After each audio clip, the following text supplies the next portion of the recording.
The cornerstone of any move of God is to capture the fire.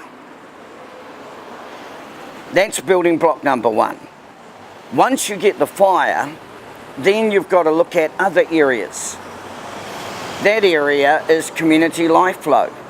You have to put on a business hat and start looking at the area of how can the revival be very pragmatic, practical, involved in areas like youth sports, areas like even medical centres or centre. It's got to be pragmatic in terms of education. That's a big area. Education is a must. So you've got all these sort of scenarios that take place. But the beauty is the hub is the fire of God.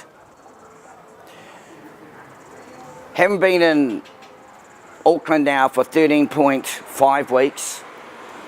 I've been, by the grace of God, able to attract Iwatua, God Almighty, in the fire of His glory. An open heaven. Now, I've got to look at how to diversify that. An important part of revival is taking care of the poor, or those that are less fortunate.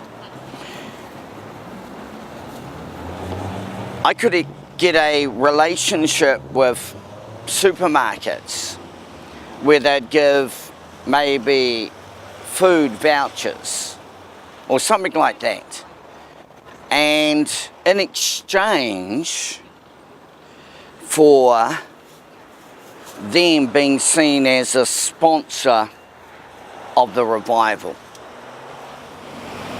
Company sponsorship is important.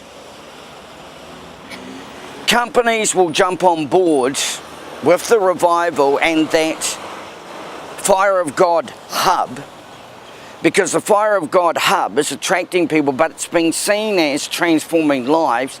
Well, that helps the image of sponsors.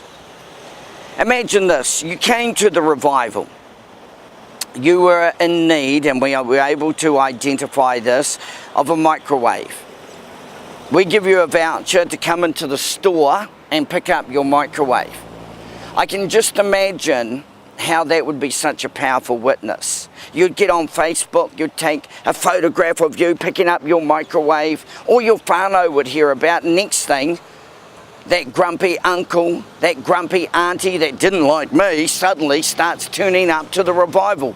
Why? Because the microwave gift spoke volumes. Imagine this narrative. You're leaving to go to the revival, and then somebody says, "Where are you off to?" And you says, "I'm going to the revival at Papakura." And then they say, "Well, why have you got your togs and your towel?" Because the swimming pool is 2 minutes away from where we are over there. Imagine that. It becomes a whole day event. I don't want revivals to be seen as a boring religious paradigm. I want it to be fun. And then, of course, there is the question that you may be asking yourself, well, how on earth am I going to get out to Papakura? Very simple. You're going to hop on the train. You can either come by train or you can get a bus. Either. The beauty about it, we're just across the road. So a day in Papakura is a day in revival. It can be a fun day. It can be intergenerational. It can be family friendly. You can catch a train if you haven't got a car, and even if you have a car and there's a lot of congestion on the road, well, just catch a train. And then you've got, of course, the buses.